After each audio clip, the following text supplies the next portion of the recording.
కొద్దిసేపు దేవుని మాటలు మనం ధ్యానం చేసుకుందాం.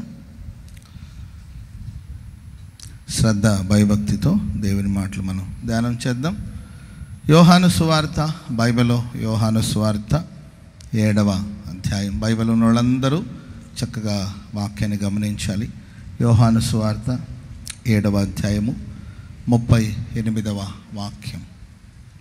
నా యందు విశ్వాసం ఉంచువాడు, నా యందు విశ్వాసం ఉంచువాని లేఖనాల్లో చెప్పినట్లు వాని కడుపుల నుండి జీవజల నదులు పారునని బిగ్గరగా చెప్పెను. తన యందు విశ్వాసముంచు విశ్వసించు వారు పొందబోవు ఆత్మను గురించి ఆయన ఈ మాట చెప్పారు. Praise the lord. నా యందు ఎవరైతే విశ్వాసం ఉంచుతారో లేఖనాలు రాయబడిన ప్రకారం వాని కడుపులో నుండి జీవజల నదులు పారుతుంది. ఆమేన్ చెప్పండి గట్టిగా హల్లెలూయా. మీలో ఎంతమంది ప్రభుని విశ్వసిస్తున్నారు? చేతులు ఎత్తండి. పరిపూర్ణంగా ప్రభుని విశ్వసించు ప్రతివాని కడుపులో నుండి లేఖనాలు రాయబడిన ప్రకారం జీవజల నదులు ప్రవహిస్తాయి. చప్పట్లు కూడా దేవునికి స్తోత్రం చెప్పండి గట్టిగా హల్లెలూయా. పరిశుద్ధాత్మ అనే నది. ఏ నది అండి? పరిశుద్ధాత్మ అనే నది ప్రవహిస్తుంది. బైబిల్లో ఒక నదిని గురించి, ఆ నది ఎక్కడ పారింది, ఆ నది యొక్క విశేషాలు ఏంటి, ఒక 2-3 మాటలు మీకు చెప్పి వర్తమానం నేను ముగిస్తాను. ఆదికాండం 2వ అధ్యాయం, ఆదికాండం 2వ అధ్యాయము 10వ వచనంలో రాయబడిన మాటలు మనం చదువుదాం. మరియు ఆ తోటను తడుపుటకు, ఆ తోటను తడపడానికి ఏదెనులో ఒక నది బయలుదేరి అక్కడ నుండి చీలిపోయి 4 శాఖలాయను. మొదటి దాని పేరు వచ్చేసి పీషోను. అది హవీలా దేశమంతటా పారుతూ ఉంది. అక్కడ బంగారం ఉంది. ఆ దేశపు బంగారము శ్రేష్టమైనది. అక్కడ బోళమును గోమేధికమును దొరుకుతుంది. రెండవ నది పేరు గీహోను. అది కూషు దేశమంతటా పారుతుంది. మూడవ నది పేరు హిద్దెకేలు. అది అష్షూరు తూర్పు వైపున పారుతుంది. నాలుగవ నది పేరు యూఫ్రటీస్ నది. దేవుడైన యెహోవా, దేవుడు ఒక తోటను సృష్టించాడు, తోటను ఏర్పాటు చేశాడు. తలల పైకెత్తి వినండి. ఆ తోట పేరు ఏదేను తోట. Praise the lord. మరి ఒక తోట సస్యశ్యామలంగా ఉండాలంటే మరి ఆ తోటను తడపడానికి ఒక నది కావాలి కదండి.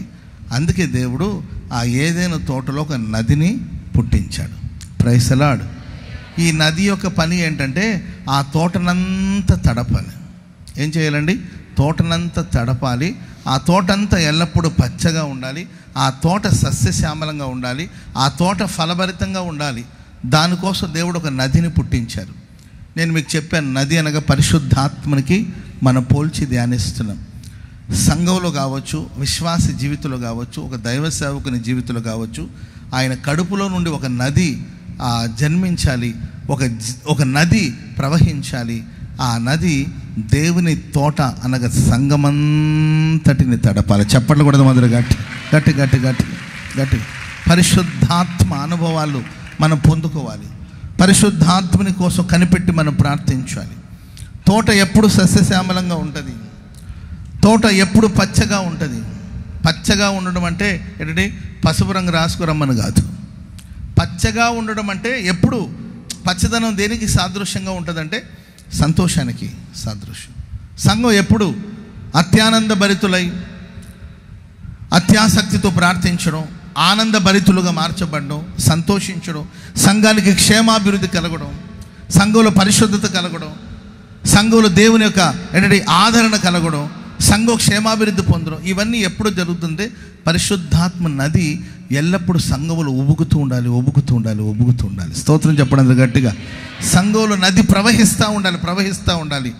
ఆ ప్రవాహంలో ఏ సంఘం అయితే ఉంటుందో, ఆ ప్రవాహంలో ఏ కుటుంబం అయితే ఉంటుందో, ఆ ప్రవాహంలో ఏ విశ్వాసి అయితే ఉంటాడో అతని జీవితం ఎల్లప్పుడూ పచ్చగా సస్యశ్యామలంగా, ఆశీర్వాదకరంగా, ఆనందకరంగా ఉంటుంది. కనుక మనం ఈ ప్రశస్త వేళ ఇంకా ఎవరైనా పరిశుద్ధాత్మ అనుభవాలకు దూరంగా ఉంటే మీరు విశ్వసించండి, ప్రార్థన చేయండి. ఈనాడే మీ కడుపులో నుండి, మీ గుండె లోతుల నుండి ఒక జీవజల నదిని దేవుడు పుట్టిస్తూ ఉన్నాడు. ఆ జీవజల నది దేహమనే ఆయన మందిరాన్ని, తోటను తడపబోతుంది. చప్పట్లు కొడుతూ దేవునికి స్తోత్రం చెప్పండి. గట్టిగా హల్లెలూయా, గట్టిగా హల్లెలూయా. ప్రేమైన వారలారా, ఆ ఒక్క నది 4 శాఖలుగా విభాగించబడి 4 భాగాలుగా మారి 4 దిక్కున అది ప్రవహించి తోటనంతా తడుపుతుందంట. 4 శాఖలుగా 4 భాగాలుగా విభాగించబడినట్లు బైబిల్లో గ్రంథస్థం చేయబడింది. ఆ భాగాలు ఏంటి, లేకపోతే ఆ 4 శాఖలు ఏంటి, మరి ఆ నది యొక్క దాని ఆ పేరు యొక్క అర్థం ఏంటి, వాటిలో ఉన్న ఆశీర్వాదాలు ఏంటో నేను మీకు చెప్పాలని ఆశిస్తున్నాను. మొట్టమొదటి నది పేరు చెప్పాలి, మీరు చెప్తే నేను మీకు వివరిస్తాను. ఏ నది అండి? పీషోను. పీషోను అనే మాటకు అర్థం ఏంటంటే నోటి యొక్క విశాలత. ఏంటండి చెప్పాలి? నోటి యొక్క విశాలత. ఒక విశాలమైన నోరు. ఆమెను చెప్పండి గట్టిగా. నోరు ఎలా ఉండాలంటే, విశాలంగా ఉండాలంటే నోరు ఆవరమని తెరవమని కాదు. ఎవరి హృదయం విశాలంగా ఉంటుందో వాళ్ళ మాటలు కూడా విశాలంగా ఉంటుంది. ఆమెను చెప్పండి గట్టిగా. నేను ఎప్పుడు చెప్తా ఉంటాను, ప్రభువా నాకు ఆకాశమంత విశాలమైన మనస్సునివ్వండి. Praise the lord. నా మనసు సంకుచితంగా ఉండకూడదు. పౌలు గారు అంటారు, నా మనసు సంకుచితంగా లేదు, నేను ఆరమర లేకుండా మాట్లాడుతున్నాను. మీ విషయంలో నా మనసు, నా అంతఃకరణం సంకుచితంగా లేదు. ఒక విశాలమైన మనసు ఎప్పుడైతే ఉంటుందో మన నోటి మాటలన్నీ కూడా విశాలపరచబడుతుంది. ప్రేమైన ఎవరైతే పరిశుద్ధాత్మ అనే నదిలో మునుగుతారో, ఎవరైతే పరిశుద్ధాత్మ నది చేత తడపబడతారో వారి జీవితాల్లో వాళ్ళ మాటలు, నోటి మాటలు విశాలంగా ఉంటుంది. వాళ్ళ నోటి మాటలన్నీ విశ్వాస సహితంగా ఉంటుంది. ఆమెను చెప్పండి గట్టిగా. హల్లెలూయా. చూడండి, జీవ మరణాలు నాలుక వశం అని రాయబడింది. జీవ మరణాలు ఎక్కడున్నాయండి? జీవము నాలుకలోనే ఉంది, మరణం కూడా నాలుకలోనే ఉంది. కనుక మాట్లాడే విషయంలో చాలా జాగ్రత్తగా ఉండాలి. నేను ఎప్పుడు చెప్తుంటాను, ఎప్పుడు ఆశీర్వచనాలే పలకండి. Praise the lord. ఎప్పుడు ఆశీర్వచనాలే పలకండి. ఎవరిని శపించడం, దూషించడం, దుర్భాషలు మాట్లాడడం ఇది మంచిది కాదు. సరదాగా కోసం కూడా మీరు దుర్భాషలు మాట్లాడద్దు. సరదా కోసం కూడా అపవిత్రమైన మాటలు మాట్లాడద్దు. యవనస్తులారా, మీరు జాగ్రత్తగా ఉండాల్సిన రోజులు ఆసన్నమై ఉన్నది. మలినమైన లోకం, అపవిత్రమైన లోకం, అపవిత్రమైన కార్యకలాపాలు కొనసాగిస్తున్న లోకం, ఎక్కడ చూసినా అపవిత్రమైన వట్టి మాటలు, అపవిత్రమైన ముసలమ్మ ముచ్చట్ల వైపు మనుషులు తిరుగుతున్నారు. యవనస్తులారా, పరిశుద్ధాత్మ శక్తి చేత నింపబడాలి. అంత్య దినములలో సర్వ శరీరుల మీద నా ఆత్మను కుమ్మరిస్తాను అని వాక్యం సెలవిస్తుంది. మీ కుమారులు కుమార్తెలు ప్రవచిస్తారని వాక్యం సెలవిస్తుంది. మన నోట ప్రవచనాత్మకమైన మాటలు ఉండాలి. మన నోట దేవుని మాటలు ఉండాలి. ఎప్పుడు దేవుని వాక్యాన్ని మాట్లాడాలి మనం. ఆమెను చెప్పండి గట్టి. 1, 2, 3 వాక్యాలు చెప్పండి చూద్దాం. మీకు తెలిసిన వాక్యాలు, మీకు ఎవరికైనా వాక్యాలు, వాగ్దానాలు చెప్పండి. పోనీ, నా సన్నిధి నీకు తోడుగా వచ్చును, పర్వతాలు తొలగిపోయిన మెట్టలు తత్తరినా నా కృప నేను విడిచిపోదు. ఇంకా అన్నయ్య చెప్పండి. మీకు దేవుడు లోకమును ఎంతో ప్రేమించాడు కనుక తన అద్వితీయ కుమారుని యేసుక్రీస్తు వారిని మన కోసం ఇచ్చాడు. ఇంకా శాశ్వతమైన ప్రేమతో నేను ప్రేమిస్తున్నాను కనుక విడువక నీడలా కృప చూపిస్తాను. ఇంకా యెహోవా నా కాపరి, నాకు లేమి కలగదు. ఇట్లా నా ముందే కాకుండా మీరు ఇంట్లో ఉన్నప్పుడు కూడా ఎల్లప్పుడూ దేవుని వాక్యమే మాట్లాడుతుండండి. Praise the lord. వాక్యాన్ని ఎల్లప్పుడూ స్మరిస్తూ ఉండండి, వాక్యాన్ని ఉచ్చరిస్తూ ఉండండి. ప్రతి సందర్భానికి సంబంధించిన ఎన్నెన్నో వాక్యాలు బైబిల్లో ఉంది. అనారోగ్యంగా ఉన్న స్వస్థపరిచి యెహోవా నీవే. Praise the lord. నీ గాయాలలో నాకు స్వస్థత కలదు. ఆమేన్. ఆయన పొందిన దెబ్బల వల్ల నాకు స్వస్థత కలుగుతుంది. Praise the lord. ఆయన రెక్కల నీడలో ఆరోగ్యం ఉంది. దీన్నే మాట్లాడుతూ ఉండండి. ఏది అనారోగ్యం వచ్చినప్పుడు, అనారోగ్యం, అయ్యో అవునా ఇలా జరిగిందా, అట్లా ఎలా జరిగింది, మళ్ళీ కరోనా వస్తుందట్టుగా, అర్థమైందండి. ఇలా అనవసరమైన మాటలు, అవిశ్వాసపు మాటలు, వ్యర్థమైన మాటలు మాట్లాడకూడదు. పాలాంగ్విచ్ గారి దగ్గర ఒక తల్లి వచ్చారంటండి. ఆమెకి నోటి క్యాన్సర్, గొంతు క్యాన్సర్, నోటి క్యాన్సర్.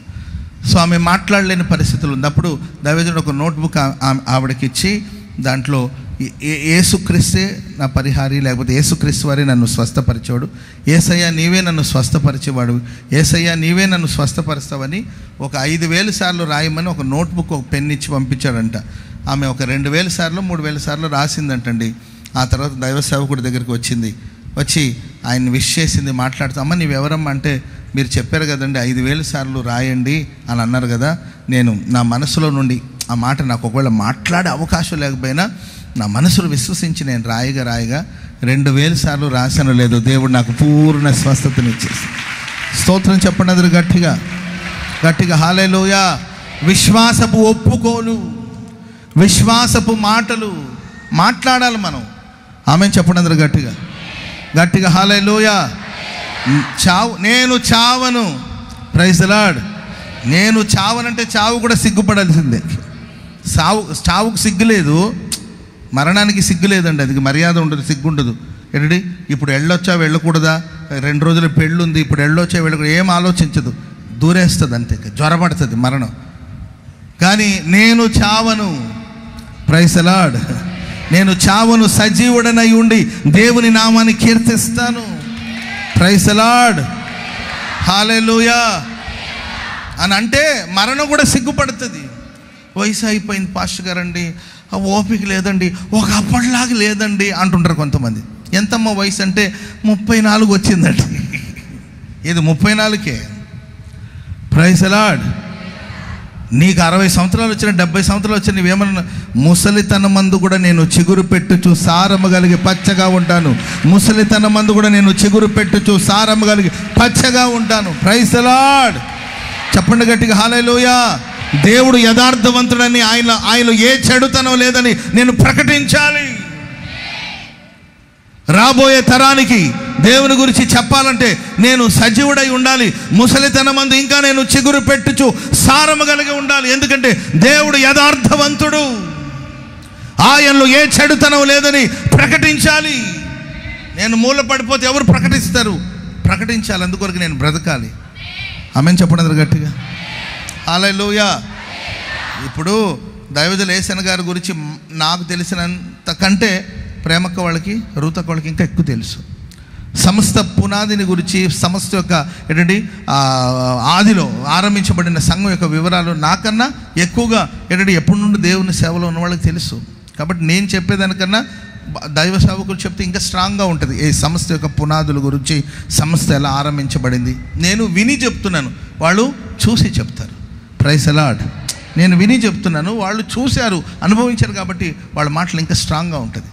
దేవుని శౌర్యాన్ని గురించి, దేవుని పరాక్రమాన్ని గురించి రాబోయే తరానికి ఎవరు చెప్తారు?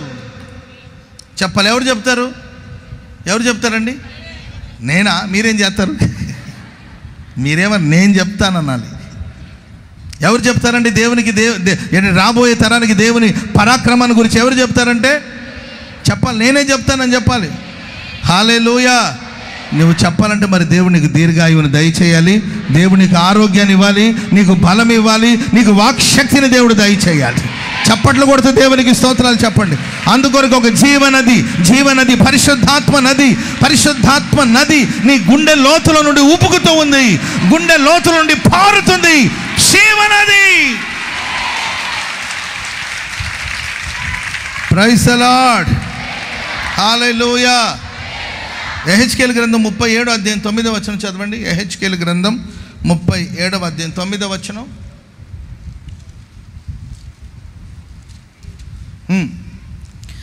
అప్పుడు ఆయన నరపుత్రుడా జీవాత్మ వచ్చినట్లు ప్రవచించి ఇట్లనుము ప్రభువుకు యెహోవా సెలవిచ్చినది ఏమనగా, జీవాత్మ నలుదిక్కుల నుండి వచ్చి హతులైన వీరు బ్రతుకున్నట్లు వారి మీద ఊపిరిని విడుము. స్తోత్రం చెప్పండి గట్టిగా. చూడండి, యెహెజ్కేలుతో దేవుడు అంటున్నాడు, నువ్వు మాట్లాడు, జీవాత్మతో మాట్లాడు. జీవాత్మ దేవుడు సెలవిస్తున్నాడు, నలుదిక్కుల నుండి వచ్చి హతులైన వారి హతులైన వీళ్ళ మీద వీళ్ళు బ్రతుకున్నట్లు వారి మీద ఊపిరిని విడిచిపెట్టు, జీవాత్మ అని మాట్లాడాలి. స్తోత్రం చెప్పండి అందరు గట్టిగా. చనిపోయిన వాళ్ళ మీద జీవం కలిగేటట్లు జీవాత్మ. ఎక్కడ జీవాత్మ? ఎవడు రా నీవు అసలు? ఎవరు నీవంటే ఇది నా మాట కాదు, నా దేవుడు సెలవిచ్చిన మాట. Praise the lord. యెహోవా సెలవిస్తున్నాడు, చనిపోయిన వీళ్ళ మీద జీవాత్మ, నీ ఊపిరి విడిచిపెట్టు, నీ ఊపిరిని అందించు, నీ శ్వాసాన్ని అందించు. ఈ ఎండిపోయిన ఎముకలో జీవం కలగాలి, జీవాత్మ అని దైవ సేవకుడు ప్రకటిస్తే 4 దిక్కుల నుండి జీవాత్మ వచ్చి తన ఊపిరిని ప్రియులరా ఆ ఎండిపోయిన ఎముకలో ఉన్న వాటి మీద జీవాత్మ తన ఊపిరిని విడువగా ఆ ఎముకలన్నీ కూడా లెక్కింపలేని గొప్ప సైన్యంగా మారింది. Praise the lord. కనుక నోరు విశాలపరచబడాలి, విశాలమైన మనసుతో విశ్వాసపు మాటలు మనం మాట్లాడాలి అంతే. ఆమేన్. దేవుడు ఆదికాండం 17వ అధ్యాయం 4వ వచనం చదవండి. ఆదికాండం 17వ అధ్యాయం 4వ వచనం. అబ్రహాము సాగిలపడి ఉండగా దేవుడు అతనితో మాట్లాడి, ఇదిగో నేను నియమించిన నా నిబంధన నీతో చేసి ఉన్నాను, నీవు అనేక జనములకు తండ్రి వగుదువు. మరియు ఇక మీదట నీ పేరు ఇక మీదట అబ్రాము అనబడదు, నిన్ను అనేక జనములకు తండ్రిగా నియమించి తిని గనుక నీ పేరు అబ్రహాము అనబడుతుంది. మీరు ఆ తర్వాత చదువుకుంటూ వెళితే అబ్రహాము అబ్రహాము అబ్రహాము. Praise the lord. నీ పేరు అబ్రాము కాదు, జనములకు నువ్వు తండ్రివి. ఎవరికి తండ్రివి? ఒక కొడుకే తండ్రి కాల. ఇంకా నీకు అర్థమైందండి? ఒక కొడుకుకే తండ్రి కాల. దేవుడు అంటాడు, నీవు జనములకు తండ్రిగా ఉంటావు కనుక నీ పేరు ఇక మీద అబ్రాము కాదు, నీవు అబ్రహాము. జనములకు నువ్వు తండ్రివి. నీ పేరు మార్చేశాను. స్తోత్రం చెప్పడం గట్టిగా. నీ పేరు మార్చేశాను. ఇక మీద నీవు జనములకు తండ్రిగా మార్చావు అని అంటే, ఆ తర్వాత ఎక్కడ అబ్రాహాం అనే మాట ప్రస్తావించబడదంటే మీరు తర్వాత చదువుకోండి. అబ్రహాము అబ్రహాము అబ్రాహాము అబ్రహాము అబ్రహాము. Praise the Lord. దేవుడు మాట ఇస్తే అంతే, ఇంకా దాన్నే స్మరించాలి మనం, అంతే కదా. మళ్ళీ పాత అనుభవంలోనికి వెళ్ళకూడదు. నువ్వు తలగా ఉంటావు అన్నాడు అనుకో దేవుడు, వెంటనే తలగా మారిపోయావు అంతే కదా. Praise the lord. అన్న దేవుడు మాట్లాడాడన్నా, నన్ను దేవుడు తలగా ఉంచుతాడంట, వచ్చే నెల పరీక్ష ఉందన్నా, ఆ పరీక్షలో పాస్ అయిన తర్వాత నేను తలగా ఉంటానని కాదు, నిన్ను తలగా ఉంచుతానే కానీ తోకగా ఉంచను అన్న వెంటనే నువ్వు ఈ రోజు నుండే ఈ క్షణం నుండే తలగానే ఉండబోతున్నావు. చప్పట్లు కొడదాం మొదలు గట్టి గట్టి గట్టి గట్టి గట్టిగా. హల్లెలూయా. తినడానికి తికానా లేదు, తినడానికి దిక్కు లేదు. నేను తల ఏంటన్నయ్య అవిశ్వాసపు మాట. ఆయన నన్ను తలగా ఉంచబోతున్నాడంటే తలగా ఉంచుతాడు అంతే కాదు. ఇదే మాట్లాడాలి. నువ్వు పైవాడుగా ఉంటావు కానీ క్రింద వాడుగా ఉంటుండే. అన్న 6 నెలల తర్వాత నాకు ప్రమోషన్ ఏదో ఉందన్నా, మీరు ఈరోజు వాక్యంలో మాట్లాడారు, 6 నెలల తర్వాత నాకు ప్రమోషన్ వచ్చిన తర్వాత నేను పైవాడుగా ఉంటానేమోనన్నా అని కాదు. ఈ క్షణం నుండే దేవుడు నిన్ను హెచ్చించాడు, ఈ క్షణం నుండే దేవుడు నిన్ను గణపరిచాడు, ఈ క్షణం నుండి నా దేవుడు నిన్ను ఆశీర్వదించబోతున్నాడు, ఈ క్షణం నుండి దేవుడిని హెచ్చించబోతున్నాడు. హల్లెలూయా. పీషోను నది అంటే ప్రియులారా నోటి యొక్క విశాలత. ఈ నోటి యొక్క విశాలత ఉన్నప్పుడు కలిగేది ఏంటంటే, ఆ దేశంలో అది హవిలా దేశం అంతా పారుతుందంట, అక్కడ శ్రేష్టమైన బంగారం దొరుకుతుంది. స్తోత్రం చెప్పండి అందరు గట్టిగా. ఎలాంటి బంగారం అండి? శ్రేష్టమైన బంగారం. ఆమె బోళ్ళని బంగారాలు ఉంటాయి, పిచ్చి పిచ్చి బంగారాలు ఇప్పుడు చాలా దొరుకుతున్నాయి. ఏంటి 1 గ్రామా ఏదేదో అంటూ ఉంటారు మరి అమ్మ, 1 గ్రామ్ గోల్డ్ అని రకరకాలమైన గోల్డ్ వచ్చేసింది అనమాట. కానీ ఎవరైతే పరిశుద్ధాత్మ చేత తడపబడతారో, ఎవరి నోరైతే విశాలపరచబడి విశ్వాస పలుకుతుందో వాళ్ళు శ్రేష్టమైన బంగారం. ఆమెన్ చెప్పండి అది గట్టి. హల్లెలూయా. లోకల బంగారం బంగారం అని ఈ అమ్మ ఏమో వాడికి చెప్పడం, వాడేమో బంగారం బంగారం. అర్థమైందండి? అంతవరకు బాగుంటుంది. ఏదైనా తేడా వస్తే దొంగ సచ్చినోడా, దుర్మార్గుడా, నీ అంతు తెలుస్తాను రా, పోలీస్ స్టేషన్ పోతున్నాను రా అంటే బంగారం లేదు, కంచు లేదు, దరిద్రుడా ఉండరా పోలీస్ స్టేషన్కి వెళ్తానంట. కానీ నిజమైన బంగారం ఎవరు తెలుసండి? దేవుని బిడ్డలే నిజమైన, స్వచ్ఛమైన, శ్రేష్టమైన, శుద్ధ సువర్ణం. చెప్పండి కూడా మందరు గట్టిగా, గట్టి గట్టి గట్టి గట్టిగా హల్లెలూయా చెప్పండి, గట్టిగా హల్లెలూయా. బంగారాన్ని నీతికి పోలుస్తారు, బంగారాన్ని విశ్వాసానికి పోలుస్తారు. శ్రేష్టమైన నీతిమంతుడిగా నీవు మార్చబడతావు. ఆమేన్. అబ్రహాము దేవుని నమ్మేను, అది ఆయనకి నీతిగా ఎంచబడింది. ఎవరు నీతిమంతులు? మనం ఎలా నీతిమంతులుగా మారుతాం? కొంతమంది అంటారు నీతిమంతుల్లో లోపాలు ఉండవంటే ఉండొచ్చు, చెప్పలేం మనం. ఏంటండి, మనం నీతిమంతులుగా ఎలా మారామంటే ఆయన మాట నమ్ముట వలన మనం నీతిమంతులుగా మార్చబడ్డాం. హల్లెలూయా. ఒక ప్రాజెక్ట్ అండి, ఆ ప్రాజెక్ట్ పేరు వచ్చేసి కనాన్ అనే ప్రాజెక్ట్. ఏంటంటే ఆ ప్రాజెక్ట్ పేరు కానాను అనే ఒక ప్రాజెక్టు. ఆ ప్రాజెక్ట్లో దేవుడు ఒక పవిత్రమైన సంతతిని నిర్మిస్తాడు. Praise the Lord. ఆ సంతతిలో నుండి రాజులు రావాలి, యాజకులు రావాలి, ఆ వంశంలో యేసుక్రీస్తు ప్రభులు వారు రావాలి. ఆ యేసుక్రీస్తు వారి ద్వారా ప్రపంచానికి క్షేమం కలగాలి. ఆమెను చెప్పండి గట్టిగా. ప్రపంచమంతా దేవుని వైపు త్రిప్పబడాలి.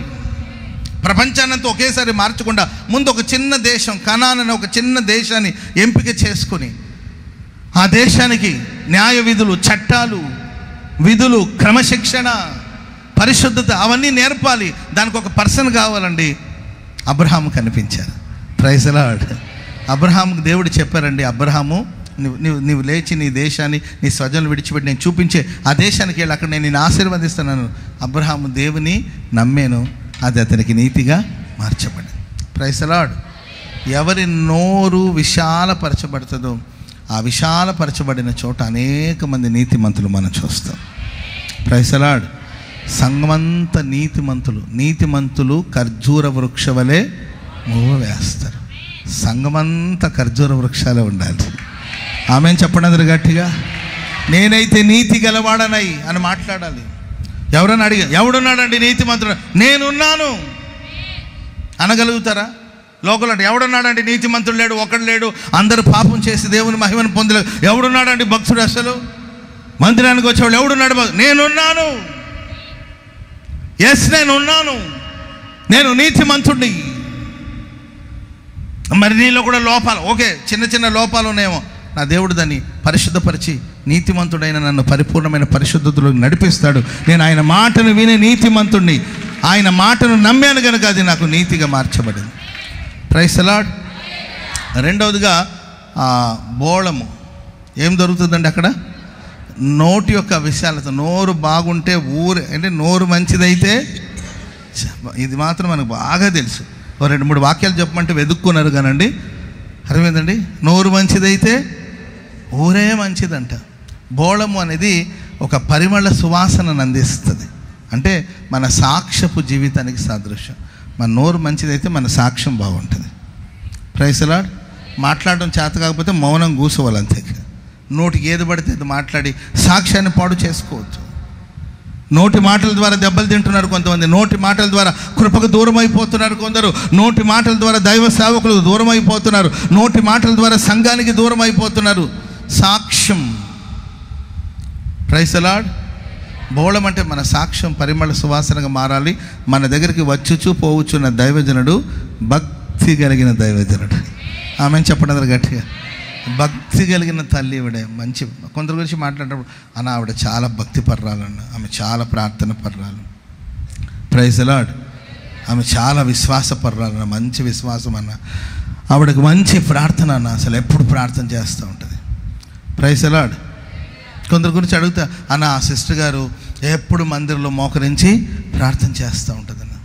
ఉదయాన్నే ఒక మొదటి బ్రేక్ఫాస్ట్ ఏదో చేసుకొని పిల్లలు స్కూల్కి వెళ్ళిపోతారు, భర్త డ్యూటీకి వెళ్ళిపోతాడు. ఏంటంటే ఈమె శుభ్రంగా ఒక ముద్ద తినేసి ఇల్లు గబగబా శుభ్రం చేసేసుకొని బట్టలు వాషింగ్ మిషన్లో వేసేసి, అర్థమైందండి, మధ్యాహ్నం ఎటు లంచ్ బాక్స్ పిల్లలకు పంపించేస్తారు. భర్త బయట ఎక్కడో క్యాంటీన్లో తింటాడు. మళ్ళీ సాయంత్రమే వస్తాడు. గబగబా ఇంటి పనులన్నీ కూడా స్పీడ్గా వర్క్ చేసేసుకోవచ్చు. గబగబా ఇల్లు ఊడి చేసుకొని తుడి చేసుకొని ఏంటంటే ఇల్లంతా శుభ్రం చేసేసుకొని ఆమె కూడా కొంచెం బ్రేక్ఫాస్ట్ చేసుకొని వాళ్ళందరూ 9ంటికి వెళ్ళిపోతారు. ఈమె 10-11కి ఫ్రీ అయిపోతుంది. వెంటనే 11 గంటలకి దేవుని మందిలోకి వచ్చేసి ఎక్కడో ఒక మూల మీద కూర్చొని ప్రార్థన చేస్తూ ఉంటుందండి. Praise the Lord. హల్లెలూయా. 11కి తినింది కనుక పెద్దగా ఆకలి కూడా ఉండదండి. ఉండి సాయంత్రం దాకా ప్రార్థన చేసుకొని పిల్లలు ఇంటికి వచ్చేసరికి మరలా ఇంటికి వెళ్ళిపోతుంది అనమాట. ప్రార్థన పర్రాలు, ప్రార్థన దాహం, ఇలాంటి సాక్ష్యం విన్నప్పుడు ఎంత సంతోషం అనిపిస్తుంది. అన్న కూర్చొని మాట్లాడడం మొదలెడితే మాట్లాడే ఆమె సంగతి తెలుసా, ఈమె సంగతి నీకు తెలుసా, ఆమె సంగతి ఏంటంటే ముసలమ్మ ముచ్చట్లు, గయ్యాళిదన్న దాని నోట్లో ఎందుకు పడ్డారన్న పోయి ఆమె నోట్లో ఎందుకు పడ్డారు బ్రదర్, గయ్యాళిది, వాళ్ళ జోలికి ఎందుకు వెళ్ళారు మీరు? ఈ సాక్ష్యం కాదు మనకు ఉండవలసింది.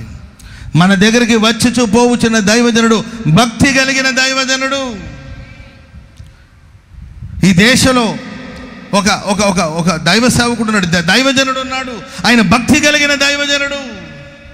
ఆయన నోట మాట వస్తే ప్రైజ్ ది లార్డ్. నాకు చాలామంది అంటే చెప్తా ఉంటారు, అంటే వేరే ఊరు నుండి వచ్చి వెళ్ళేటప్పుడు ఆటోలో వెళ్ళేటప్పుడు అడుగుతూ ఉంటారంట ఆటో వాళ్ళు, ఏందండి ఇక్కడ జనం ఎక్కువ, మనవాళ్ళే ఊరికే ఎట్లా ఉందో పబ్లిక్ టాక్ అని వాళ్ళు తెలుసుకొని, అవసరం లేదు వాళ్ళు తెలుసుకొని నాకు చెప్తూ ఉంటారు, ఎట్లా ఇక్కడ ఏంది జనాలు ఇక్కడ అంటే, హోసన్న మందిరం అండి, ప్రైజ్ ది లార్డ్ అని యేసన్న గారు స్థాపించారండి అని వివరాలన్నీ చెప్తూ ఉంటారంట. చెప్పి ప్రార్థన చేసుకుంటే అక్కడికి వెళ్ళే వాళ్ళందరికీ మంచి జరుగుతుంది, అక్కడ దైవజనులు ఉంటారు, ప్రార్థన చేస్తారు. ఏంటండి ఆటో డ్రైవర్ల ద్వారా కూడా మన సాక్ష్యం పరిమళ సువాసనగా వెదజల్లుతుంది. Praise the lord. విన్నప్పుడు సంతోషం. మన సాక్ష్యం మనవాళ్ళు మన గురించి చెప్పే సాక్ష్యం కాదు. అన్యజనుల కూడా మనల్ని గురించి సాక్ష్యం ఇచ్చేటట్లుగా మన సాక్ష్యం ఓ పరిమళ సువాసనలాగా వెదజల్లుతుండాలి. మొదటిదిగా బంగారము, రెండవదిగా బోళము, మూడవదిగా గోమేధిక రాయి. స్తోత్రం చెప్పండి అందరు గట్టి. గోమేధిక రాయి అనేది అదొక స్టోన్ అండి, అదొక రాయి, అదొక ఆభరణం. యాజకుడు తన గుండెల మీద న్యాయ విధాన పథకం అనే ఒక ఆభరణాన్ని ధరించుకుంటాడు. యాజకుడు అతని గుండె మీద ఒక పథకం ఉంటుందండి, న్యాయ విధాన పథకం అని తన గుండెల మీద ఉంటుంది. దాంట్లో 12 రాళ్ళు ఉంటుంది. ఎన్ని రాళ్ళు ఉంటాయండి? 12 స్టోన్స్ ఉంటాయి అన్నమాట. 12 రాళ్ళు ఉంటాయి. ఆ 12 రాళ్లలో ఒక రాయి వచ్చి గోమేధిక రాయి. అంటే దాని అర్థం ఏంటంటే, ఈ గోమేధిక రాయి ఎక్కడ ఉంటుంది అంటే యాజకుని గుండె మీద ఉంటుంది. స్తోత్రం చెప్పండి అందరు గట్టిగా. ఎక్కడ ఉంటుందండి? ఆయన గుండె మీద ఉంటుంది. నేనంటాను, మనందరికీ ప్రధాన యాజకుడు ఎవరండి? చెప్పాలి ఎవరు? మన యేసయ్య ప్రధాన యాజకుడు. ఆయన గుండెల మీద కాదు, ఆయన గుండెలో మనం ఉండాలి. స్తోత్రం చెప్పండి గట్టిగా. నీ కృప తప్ప వేరొకటి లేదయ్యా, నీ మనసులో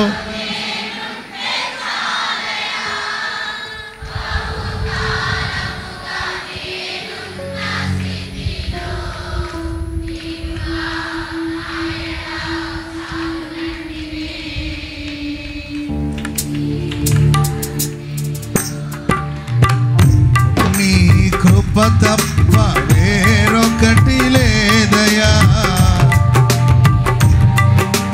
నేనుంటే చాలయ్యా.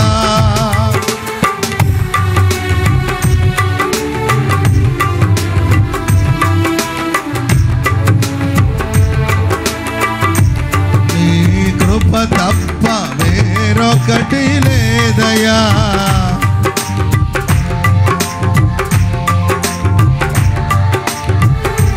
బహుకాలముగా నీ కృప హల్లెలూయా. మనం ఎక్కడుండాలి తెలుసండి? పరిశుద్ధాత్మ ప్రవాహం ఎవరిలో అయితే ప్రవహిస్తుందో వాళ్ళు దేవుని గుండెలో ఉంటారు. చెప్పలు కూడా అందరూ గట్టిగా మనం అంటే దాని అర్థం దేవుని జ్ఞాపకాల్లో మనం ఉండాలి. ఎవరి జ్ఞాపకాల్లో ఉండాలి? నన్ను జ్ఞాపకం చేసుకోండి, మనుషులు కాదు. నేను గుర్తున్నానా నీకో? అసలు నీకు నన్ను కొంతమంది అడుగుతారు, నేను నీకు గుర్తున్నానా అంటుంటారు. ఎవరమ్మా నీ మాట మర్చిపోయాను నేను. చాలామంది కాదండి, నేను గుర్తున్నానా నీకు అంటే గుర్తున్నట్టే ఉన్నారంటే కరెక్ట్గా చెప్పు గుర్తున్నానా నేనంటే ఎక్కడో చూసానంటున్నా. అసలు నేను గుర్తున్నానా నీకు అంటుంటారు. గుర్తున్నారు మా, మర్చిపోయి ఎందుకు మర్చిపోతావు అంటే, నేను మీ విశ్వాసినే, మీ గొర్రెనే.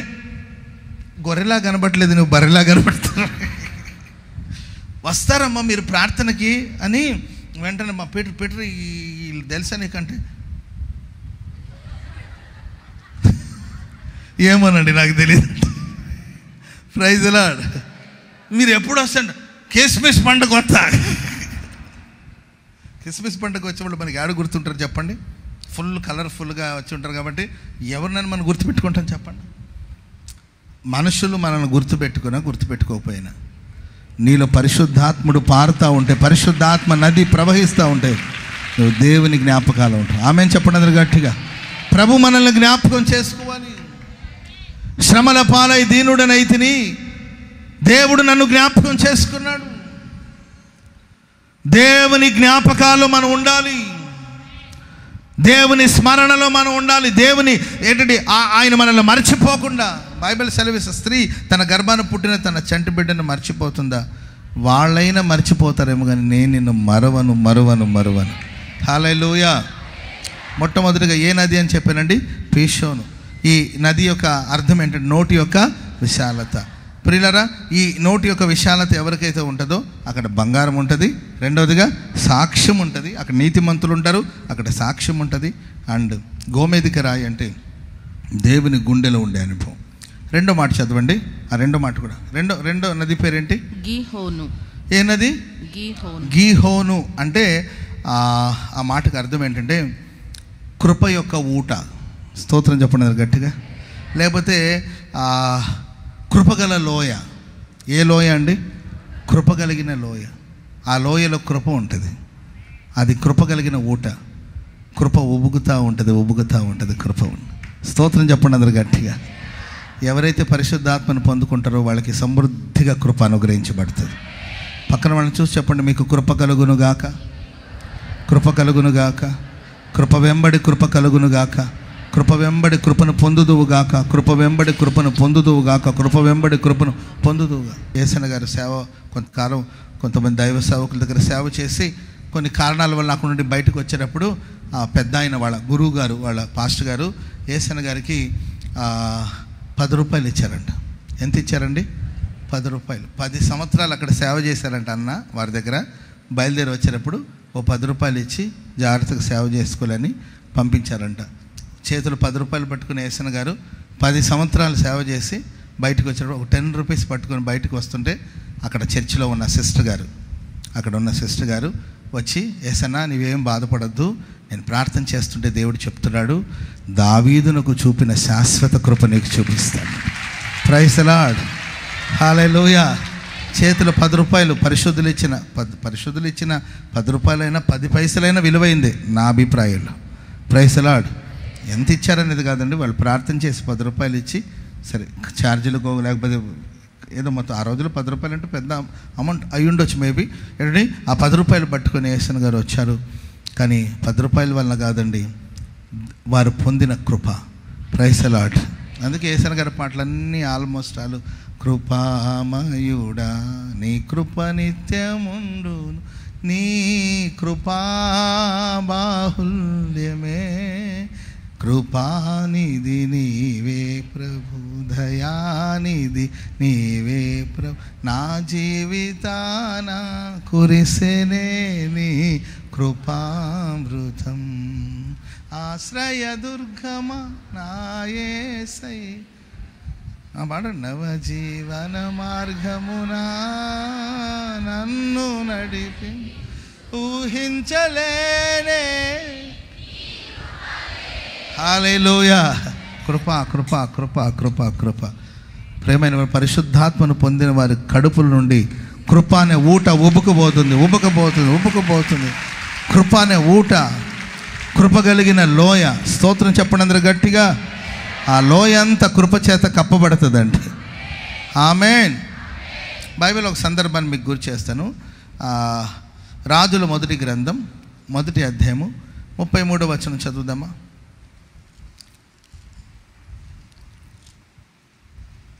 అంతటా రాజు, మీరు మీ ఏలినవాడనైన నా సేవకులను పిలుచుకొని పోయి నా కుమారుడైన సొలొమోనును నా కంచర గాడిద మీదకి ఎక్కించి గీహోను నాకు తీసుకొని. గీహోను నేనేనది అని చెప్పానండి. గీహోను గీహోను నది దగ్గరకు తీసుకెళ్ళి యాజకుడైన సాదోకును ప్రవక్త అయిన నాతాను వెళ్ళి మొత్తం మీద సొలొమోన్ని అక్కడ పట్టాభిషేకం చేస్తారు. మీరు తర్వాత చదువుకోండి, ఇప్పుడు తలలు పైకి ఎత్తి వినండి. సొలొమోనుకి పట్టాభిషేకం జరిగింది ఎక్కడండి? ఆ కృప కలిగిన లోయ. స్తోత్రం చెప్పండి గట్టిగా. కృప ఎక్కడుంటుందో అక్కడ బలమైన అభిషేకం వస్తుంది. స్తోత్రం చెప్పండి గట్టిగా. సింహాసనం కోసం పోటీ పడిన వాళ్ళు, ఆ రేసులో ఉన్నవాళ్ళు చాలామంది ఉన్నారు. ఒకడు అబ్షాలోము, రెండోదిగా అదోనియా, మూడోదిగా సొలొమోను. Praise the Lord. దావీదు సింహాసనం కోసం ఎంతమంది చాలామంది ప్రయత్నించారు. దాంట్లో ముఖ్యంగా అబ్షాలోము ఉన్నారు, రెండవదిగా చెప్పాలి అబ్షాలోము ఉన్నారు, అదోనియా ఉన్నారు, మూడోదిగా సొలొమోను ఉన్నారు. Praise the Lord. అదోనియా అండ్ అబ్షాలోము సింహాసనాన్ని స్వతంత్రించుకోవడానికి తెలివిగా వాళ్ళు ప్రవర్తించారు. తెలివిగా ఏంటంటే వాళ్ళ కోసం ఒక టీంని ఫామ్ చేసుకున్నారు. వాళ్ళకి గుర్రాలు ఉన్నాయి, వాళ్ళకు రథాలు ఉన్నాయి, సైన్యాన్ని పోగు చేసుకున్నారు. రథం ముందు పరిగెత్తడానికి కోసం ఒక 50 మందిని యోధుల్ని రథం ముందు పరిగెత్తడానికి. రథం అంటే చాలా వేగంగా పరిగెత్తుతుంది కదండి, గుర్రాలు. వాటికన్నా ముందు పరిగెత్తగలిగిన ఒక 50 మందిని పోగు చేసుకున్నారు. ఒలింపిక్స్లో రేస్లో పరిగెత్తే వాళ్ళు ఉంటారు కదండి, వాళ్ళకి సర్జరీస్ అవన్నీ చేసి వాళ్ళు వేగంగా పరిగెత్తడానికి కోసం ఒలింపిక్ వాటిలో ఎవరైతే రన్నింగ్ రేస్లో ఎవరైతే పరిగెత్తారో వాళ్ళకి సర్జరీస్ అవన్నీ కూడా చేస్తారనమాట. కాళ్ళలో ఏదో సర్జరీ చేసి వాళ్ళు వేగంగా పరిగెత్తుతారు. అది ఇప్పుడు వచ్చింది, కానీ 1000 సంవత్సరాల క్రిందటే రథం ముందు పరిగెత్తగలిగిన యోధుల్ని తయారు చేసుకొని వాళ్ళ కాళ్ళ మీద అక్కడక్కడ ఘాట్లులాగా చేసి వేగంగా పరిగెత్తగలిగిన వాళ్ళని తమ కోసం అనుకూలపరుచుకొని, చాలా రేరుగా ఉంటారంటండి అలాంటి వాళ్ళు, చాలా రేరు. అట్లాంటి 50 మందిని పోగు చేసుకున్నారంట. దావీదు దగ్గర ఒకరిద్దరు కూడా లేరు. దావీదు టీంలో ఒకరిద్దరు కూడా లేరు, 10 మంది కూడా లేరు అలా వేగంగా పరిగెత్తేవాళ్ళు. కానీ అబ్షాలోము తెలివితేటలు ఉపయోగించి దావీదు సింహాసనాన్ని స్వతంత్రించుకోవాలని, దావీదు సింహాసనం మీద కూర్చోవాలని ఇలాంటి వాళ్ళందరూ పోగు చేసుకుని, మాటల మరాఠీ అంటారు కదండి, ఏదో చేసి జనాలందరినీ పోగు చేసుకొని నేనే రాజు నన్ను అనుకోవడమే కాకుండా వెళ్ళి సింహాసనాన్ని కూడా తండ్రిని తరిమేసి సింహాసనం మీద కూర్చున్నాడు. తండ్రిని తరిమేసి వెళ్ళి సింహాసనం మీద కూర్చున్నాడండి. నిలబడింది ఆ సింహాసనం. ఆడ మాట కనీసం వాడు గాడిద కూడా వినదండి. గాడిద రుకో అంటే ఆగిదంట, గాడిద కూడా వినలా. Praise the Lord. అదోనియా కూడా అదే పద్ధతిని అనుసరించాడు. అబ్షాలోము చేసినట్లుగానే అదోనియా కూడా చేశాడు. కానీ సొలొమోను వాళ్ళ దగ్గర లేనిది సొలొమోను దగ్గర ఉన్నది ఏం తెలుసండి? సొలొమోను తల మీద కృపతో కూడిన అభిషేకం ఉంది. చప్పట్లు కూడా మొదలు గట్టిగా హల్లెలూయా. కాబట్టి ప్రియమైన వాళ్ళరా, గీహోన్ అంటే మనం అభిషేకం పొందుకోవాలి. ఏం పొందుకోవాలండి? ఎవరి తలల మీద అభిషేకం ఉంటుందో వాళ్ళకి లోకపు తెలివితేటలు ఏం అవసరం లేదు, అభిషేకమే మనల్ని బలపరుస్తుంది అంతే. Praise the lord. దేవుని అభిషేకం, పరిశుద్ధుల హస్త నిక్షేపణ వలన కలిగిన కృపావరాలు. ఆమె నేను ఇక్కడికి వచ్చినప్పుడు నాకు ఏమొచ్చండి, నా సంగతి నాకు తెలుసు కదా. మీకు ఒకవేళ ఇప్పుడున్న వాళ్ళకి తెలియకపోవచ్చు, నేను సేవకు వచ్చినప్పుడు కావచ్చు, లేకపోతే ఇక్కడికి వచ్చినప్పుడు కావచ్చు, నాకు ఏం తెలివితేటలు ఉన్నాయి చెప్పండి. మా ఇంట్లోనే వీడు ఎలా బతుక్కుంటాడో అనుకునేవాళ్ళు. మా ఇంట్లోనే మా అమ్మ కొన్ని 100 సార్లు చెప్పుంటుంది, ఎట్ట బతుక్కుంటాడా, తెలివిలేదు వీడికి, ఎట్ట బతుకుతాడు. ఇక ఇదే గొడవ. అందుకే చక్కగా చదువుకోరా, కనీసం చదువుకుంటేనైనా ఏదో ఒక మంచి జాబ్ చేసుకోవచ్చు, కొంచెం ప్రశాంతంగా ఉంటుంది. మిగతా వాళ్ళ గురించి మాకు భయం లేదు, బాధ లేదు. వాళ్ళు ఎలాగైనా ఏదో ఒక మాటలు చెప్పుకొని బతికేస్తారు. కానీ నీదే దిగులని మా అమ్మ నా గురించి దిగులు పడేది, మా నాన్న దిగులు పడేవాడు. నా కుటుంబ సభ్యులందరూ నా గురించి దిగులు పడు, ఎట్ట బతుక్కుంటాడు, ఇంత మంచితనం ఎట్లయ్యా? Praise the lord. ఇది మంచితనం కూడా మంచిది కాదంట. Praise the lord. మొన్న ఒక తల్లి ఇంత మంచిగా ఉంటే ఎట్లయ్యా అబ్రామ్ పాస్టర్ గారు అంటే, మరి ఏం చేయాలండి? ఇంత మంచిగా ఉంటే ఎట్లయ్యా, ఇంత తగ్గించుకుంటే ఏంటయ్యా? అది బై భర్త వచ్చేసింది మనకు అంతే. Praise the lord. అతిశయం గురించి నేను చెప్పట్లా, ఓవర్గా మాట్లాడుతున్నాడు అని అనుకోవచ్చు. ఎలా బతుకుంటారు ఏంటని? మంచితనం కూడా పనికిరాదని లోకంలో అంటారు. మంచితనం కూడా పనికిరాదు, అన్నిటికీ తగ్గించుకుంటూ ఓర్చుకుంటూ వెళ్తుంటే ఎట్లా? చీమైనా దాని జోలికి వెళ్తే ఎట్టడి తన పగ తీర్చుకుని ఎట్లో తన శక్తి ఎంత, దాన్ని కదిలించారని కూడా కుడుతుంది అనమాట. చీమ వదిలేస్తుంది అంటే గుంపులుగా మీద పడి ఎట్టడి గాయపరిచేస్తుంది. Praise the Lord. ప్రేమైన వర్లరా, నిజమే మనకు లోక సంబంధమైన తెలివితేటలు లేకపోవచ్చు, లోక సంబంధమైన మాటలు రాకపోవచ్చు. ఒకవేళ లోకస్తులు అప్లై చేసినట్లు జ్ఞానాన్ని తెలివిని ఒకవేళ ప్రయోగించకపోవచ్చు. లోకస్తులకున్నంత అపరిమితమైన జ్ఞానం మనకు లేకపోవచ్చు. ప్రేమైన వాళ్ళరా, వ్యాపారంలో నువ్వు చేస్తున్న ఉద్యోగంలో నువ్వు చేస్తున్న పనిలో మిగతా వాళ్ళతో పోల్చుకుంటే వాళ్ళకున్న తెలివితేటలు నీకు లేకపోవచ్చు. నీవు అమాయకుడు అని బాధపడాల్సిన అవసరం లేదు. నీ మీద దేవుని అభిషేకం నిలబడి ఉంది. అభిషేకం నిన్ను ఘనపరచబోతుంది. అభిషేకం నిన్ను బలపరచబోతుంది. అభిషేకం నీకు జ్ఞానాన్ని ఇస్తుంది. అభిషేకం నిన్ను ప్రత్యేకమైన వాడిగా నిలబెడుతుంది. హల్లెలూయా, హల్లెలూయా. కనుక ప్రియులారా, దేవుని అభిషేకం ఆత్మచేత నింపబడండి, అభిషేకం చేత నింపబడండి. అది నీకు పక్కన వాళ్ళని ప్రత్యేకపరిచి నేను ఒక ప్రత్యేకమైన వాడిగా నిలబెడుతుంది. నువ్వు పొందిన అభిషేకం నీకు బోధ చేస్తుంది. నువ్వు పొందిన అభిషేకం నేను బలపరుస్తుంది. అభిషేకించబడిన వాని యొక్క దేహం కుళ్ళు పట్టనివ్వదంట. స్తోత్రం చెప్పడం. పరిశుద్ధుని దేహాన్ని కుళ్ళు పట్టనివ్వడు. అభిషేకించబడిన దావీదుకు దేవుడు కనికరం చూపించినట్లు బైబిల్లో మనం చూస్తాం. కనుక సొలొమోను ఏ ప్రయత్నాలు చేయలేదు. ఏమైనా ప్రయత్నాలు చేశాడా? జనాలను పోగు చేశాడా? లేకపోతే రథాలను పోగు చేశాడా? గుర్రాలను పోగు చేశాడా? ఏం చేయలేదండి. అతని మీద గీహోను అనుభవం ఉంది. ఆయన మీద కృప ఉంది. స్తోత్రం చెప్పండి అందరు గట్టిగా. పక్కన వాళ్ళని చూసి చెప్పండి, మీ మీద దేవుని కృప నిలిచి ఉందని చెప్పండి. నీవేమో నిద్రపోతున్నావు.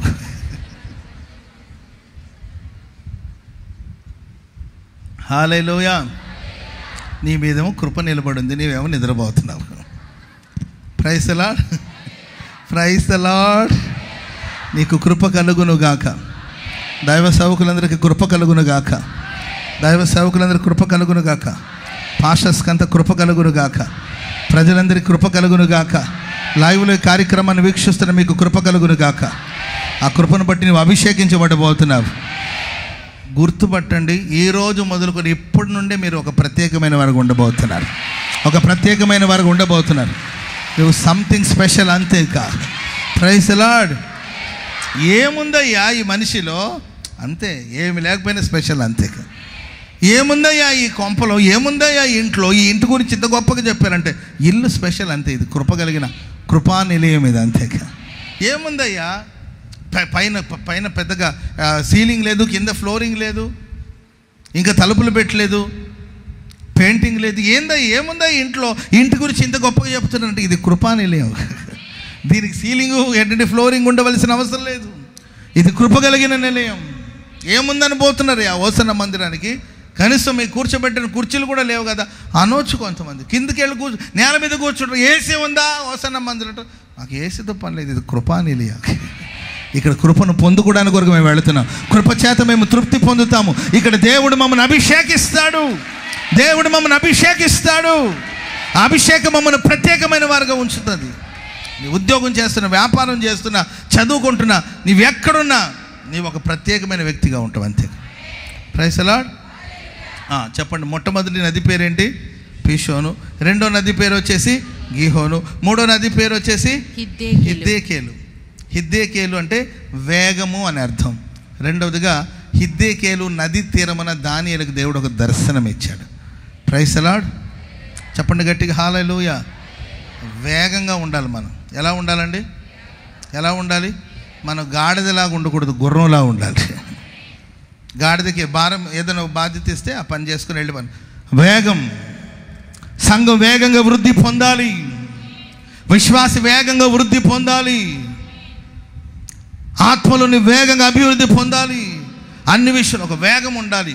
హిద్దేకేలు అంటే ఒకటి వేగము, రెండవదిగా దర్శనం. దానియేలు గ్రంథం 10వ అధ్యాయము 4వ వచనం చదవండి. మొదటి నెల 24వ తేదీ నేను హిద్దేకేలను గొప్ప నదీ తీరమున నది తీరమున ఉంటిని. నేను కన్నులెత్తి చూడగా నారబట్టలు ధరించుకున్న ఒకడు నాకు కనబడెను. అతని నడుమున మేలిమి బంగారు నడికట్టును కట్టుకుని ఉండెను. అతని శరీరము రాతి వంటిది. అతని ముఖము మెరుపు వలె ఉండెను. అతని కన్నులు జ్వాలామయమై దీపం వలె ఉండెను. అతని భుజములను పాదములను ఇత్తడిని పోలి ఉండెను. అతని మాటల ధ్వని నరసమూహపు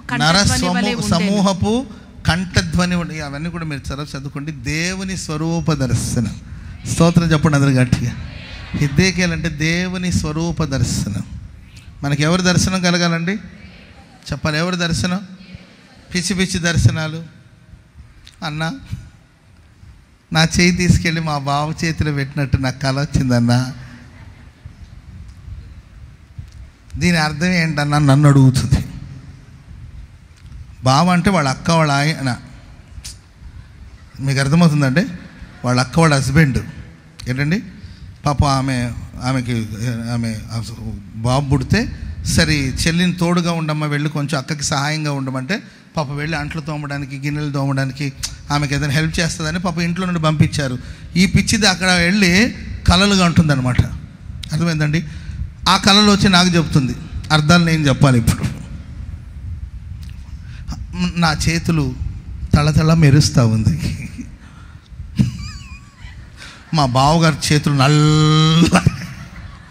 నా తెల్లటి చేతులు మా బావగారి చేతులు పెట్టారు. దీని అర్థం ఏంటి పాస్టర్ గారు అంటుంటే, అమ్మా మరి నీ చేతులు మీ బావగారి చేతులు పెడితే మరి అక్కగారి చేతులు ఎవరి చేతులు పెట్టాలి? అదేనండి నాకు అర్థం కాలేదు అంటుంది. దరిద్రమైన కళ ఇది. మానుకో. ప్రైజ్ అలాడ్, ప్రైజ్ అలాడ్. మనం హిద్దేకేలు అనుభవంలోనికి రావాలి. పరిశుద్ధాత్మ పొందిన వారి యొక్క కళలు, దర్శనాలు ఎల్లప్పుడూ పరసంబంధంగా ఉంటుంది. ఎలా ఉంటుందండి? పైనున్న వాటిని మనం వెతకాలి. పరసంబంధంగా ఉండాలి మన కళలు, దర్శనాలు. యోసేపుకి వచ్చిన కళలు ఏం చెప్పండి చూద్దాం. యోసేపుకి వచ్చిన కళ ఏం చెప్పండి. చెప్పాలా? అమ్మా గోని సంచా. యోసేపు పన నిలబడింది, అన్నల పనులన్నీ కూడా సాగిలపడి. ఇంకొక కళ ఏంటి? సూర్య చంద్ర నక్షత్రాలు యోసేపుకి సాగిలపడ్డాయండి. Praise lord. ఈ దర్శనం ఇచ్చాడే కానీ గుంట్లో పడేసినట్లు వచ్చింది దర్శనం. అవసరం లేదు అవన్నీ. గుంట్లో పడేసినట్లు అయ్యో ముందే తెలుసుంటే పారాషూట్ వేసుకున్నాను పోయేవాడు కదా. అర్థమైందండి? ముందే వచ్చుంటే నీళ్లు లేని గోతి కనుక వాటర్ బాటిల్ పట్టుకు వెళ్ళేవాడిని కదా ప్రభువా. ముందే నాకు చూపించవచ్చు కదా. అన్ని విషయాలు చూపిస్తుంటావు ప్రభువా, గుంట్లో పడేస్తారని చెప్పుంటే నేను వాటర్ బాటిల్ తీసుకెళ్ళేవాడిని కదా అన్న. అన్నీ అవసరం లేదు. ఉన్నతమైన దర్శనం. స్తోత్రం చెప్పండి అందరు గట్టిగా. పోతిఫర్ ఇంట్లోకి బానిసగా పోయినట్లు దేవుడు చూపించాడా? అవసరం లేదు. పోతిఫర్ ఇంట్లో అది తాత్కాలికం, కొంతకాలమే. ఆ గుంటలో పడి ఉండడం, నీళ్లు లేని గోతిలో ఉండడం అది కొంతకాలం, తాత్కాలికమే. కనుక దాన్ని బయలుపరచలేదు. ఆ అరణ్యములో లేకపోతే ఆ ఎడారిలో నడిచింది, అది తాత్కాలికమైనది. దాని గురించిన వివరాలు అవసరం లేదు. పోతిఫర్ ఇంట్లో కొంతకాలం ఉన్నాడు, అది తాత్కాలికం. దాని గురించిన దర్శనం నాకు అవసరం లేదు. నేను పొందబోతున్న దర్శనం ఉన్నతమైన దర్శనం. అదేంటంటే సూర్య చంద్ర నక్షత్రాలు తనకు సాగిలపడాలి. ఆమెను చెప్పండి అందరు గట్టిగా. చెప్పండి గట్టిగా. హల్లెలూయా. సూర్య చంద్ర నక్షత్రాలు దేన్ని తెలియచేస్తా చెప్పండి చూద్దాం. అది రెగ్యులర్గా మనం చదివింది. తల్లి తండ్రి అన్నలు, అది రెగ్యులర్గా. కొత్తగా ఏదైనా చెప్పండి. సూర్యుని చంద్రుని నక్షత్రాలు దేవుడు ఎందుకు సృష్టించాడమ్మా? ఆదికాండం చెప్పండి. ఆదికాండంలో చదవండి ఎందుకు. ఆదికాండం 1వ అధ్యాయం దేవుడు పగటిని 14వ వచనం. పగటిని రాత్రిని వేరుపరిచాడు. ఆకాశ విశాలమందు జ్యోతులు కలుగును గాకని అవి సూచనలను కాలములను దిన సంవత్సరములను సూచించడానికి. Praise lord. అవి సూచనలను, కాలములను, దిన సంవత్సరములను సూచించడానికి కోసం సూర్య చంద్ర నక్షత్రాలను దేవుడు సృష్టించాడు. Praise Lord. హల్లెలూయా.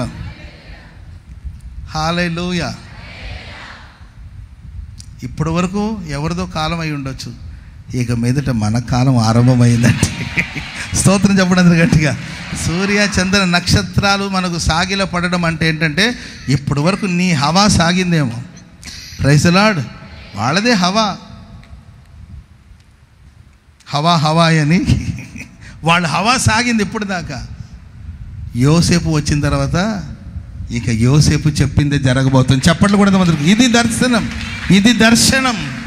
స్తోత్రం చెప్పండి అందరు గట్టిగా, చెప్పండి గట్టిగా హల్లెలూయా. ఫరో అంటాడు, బాబు సింహాసనం మాత్రం నాకు ఇచ్చాయి. ఏమి ఇవ్వాలంటండి? చెప్పాలి ఏమి ఇవ్వాలి? సింహాసనం నాకు ఇచ్చేసే, మిగతాదంతా నీదే. ఆ కుర్చీ కూడా లాగేయద్దు బాబు, ఆ కుర్చీ ఒకటి నాకు ఇవ్వు చాలు అంటే, తీసుకో నీ కుర్చీ నీవే తీసుకో. ఐగుప్తునంత ఏలుబడి చేసేది నేనే, ఎందుకంటే తన కాలం వచ్చింది. నేను విశ్వసిస్తున్నానండి, నా దేవుడు హిద్దేకేల అనుభవానికి తీసుకురాబోతున్నాడు. ఇక మీదట మీ మాట చల్లబోతుందండి. మీకు ఒక కాలం వచ్చిందండి, అది అనుకూలమైన సమయం దేవుడు మీకోసం అనుగ్రహించి ఉన్నాడు. నిర్ణయ కాలం వచ్చి ఉన్నది. ఇక నీవు చెప్పింది జరగబోతుందండి. హల్లెలూయా. నీవేమంటే అదే. ఆడవాళ్ళకి పాప అదే ఇష్టం. నేను చెప్పింది వింటలేదు మా ఆయన, నా మాట వింటలేదు మా ఆయన. మీ ఆయన నీ మాట ఎందుకు వినాలమ్మంటే నా మాట వింటలేదండి. అర్థమైందండి? భర్తలను అడిగారు అనుకో, ఈ అమ్మాయి నా మాట వింటలేదు, నా మాట వినాలి అని అనుకుంటున్నారు కదండి. మీకు ఒక సమయం వచ్చింది, నీ భార్య నీ పిల్లలు కదండి, ప్రపంచమే వచ్చి నీ ఎదుట శిరస్సు వంచి నీ మాటకు లోబడేటట్లుగా ప్రభు ఘనమైన కార్యాలు చేయునుగాక. చెప్పండి గట్టిగా హల్లెలూయా, హల్లెలూయా. ప్రేమైన వాళ్ళరా, దానియేలు సమయం వచ్చిందండి. దానియేలు కోసం ఒక నిర్ణయించబడిన సమయం వచ్చింది కనుక జ్ఞానుల జ్ఞానం నిరర్ధకమైపోయింది. ఆ దేశంలో అంతకుముందు చాలామంది ఉన్నారు, మీకు ముందు చాలామంది ఉండొచ్చు. నీ ఉద్యోగం చేస్తున్న చోట నీకు ముందు చాలామంది ఉండొచ్చు. తెలివి గల వాళ్ళు ఉండొచ్చు, శకునగాంటలు ఉండొచ్చు, మాంత్రికులు ఉండొచ్చు. నీకు ముందు చాలామంది బాగా వాడబడిన వాళ్ళు, తెలివి కలిగిన వాళ్ళు, జ్ఞానులు చాలామంది ఉండొచ్చు. ఒక్కసారి దానియేలు వచ్చిన తర్వాత వాళ్ళ జ్ఞానాన్ని దేవుడు నిరర్ధకం చేశాడు. దానియేలే శాసించాలి. చప్పట్లు కూడా అందరు గట్టిగా హల్లెలూయా. నీ కోసం దేవుడు వాళ్ళని వెర్రి వాళ్ళుగా ప్రభు మార్చబోతున్నాడు. వాళ్ళ జ్ఞానం అవివేకంగా మారేటట్లుగా ప్రభు చేయబోతున్నాడు. హల్లెలూయా. గొప్ప దర్శనం చూడండి. హిద్దేకేలు అంటే గొప్ప దర్శనం. ఎంతసేపటికి గంటలు తోముతున్నట్లు, ఏంటండి చింతకాయ చెట్టు ఎక్కినట్లు, అర్థమైంది, చింతపండు చారు పెట్టినట్టు. ఇవే కాదండి, హిద్దేకేలు అనుభవానికి పరిశుద్ధాత్మ పొందినవాడి ఒక దర్శనం గొప్పగా ఉంటుంది. హల్లెలూయా. నేను దర్శనం చూశాను. దేవుడు మనకు ఒక విశాలమైన స్థలం ఇచ్చాడు. కొంతకాలం క్రిందట గుడాల పండగ స్థలం అంటూ ఉండేవాడు. మనం దర్శనం చూసాం, ప్రార్థన చేసాం, ఊహించని కార్యాలు. ఇప్పటికీ చాలామంది జీర్ణించుకోలేకపోతున్నారు. చాలామందికి డైజెషన్ ప్రాబ్లం వచ్చేసింది. ఎట్లా లోకల్లో కొంతమంది సేవకులు, ఎలా అసలు ఏంటయ్యా మీ ధైర్యం ఏంటయ్యా, అసలు మీ ధైర్యం ఏంటి, అసలు ఎక్కడ లేమల్లే, ఎక్కడ గుంటూరు గోరంట్ల ఇక్కడున్న గుడారాల పండుగను అలా తీసుకెళ్ళి అక్కడ ఎలా పెట్టారు, మీ ధైర్యం ఏంటంటారు. మా ధైర్యం మా దేవుడే. ఆమెను చెప్పండి గట్టిగా, మాకెక్కడుంది ధైర్యం. Praise the Lord. పైకి ధైర్యంగా కనబడుతున్నాం కానండి, మనకెక్కడ ధైర్యం చెప్పండి చూద్దాం. Praise the Lord. హల్లెలూయా. మొన్న ఉరుముతేనే భయపడిపోయి తలుపులు వేసుకున్నాం. ఒకటే ఉరుములు. Praise the Lord. ఎక్కడ పిడుగు పడుతుందని భయపడిపోయి తలుపులు వేసుకొని ఏంటండి కిటికీ తెరిచి తొంగి చూస్తున్నాం. అంత ధైర్యవంతులు వారు. మీ ధైర్యం అంటే మా ధైర్యం మా దేవుడే. హల్లెలూయా. గొప్ప దర్శనం చూడండి. కళలు ఫ్రీయే కదా, కళలు ఫ్రీయే కాదు, దానికి ఏమైనా కాసులు ఇవ్వాలా? దర్శనాలకి ఏమైనా డబ్బులు ఇవ్వాలా చెప్పండి? దేవుడి దగ్గర నుండి గొప్ప వాటిని మనం ఎదురు చూడాలి.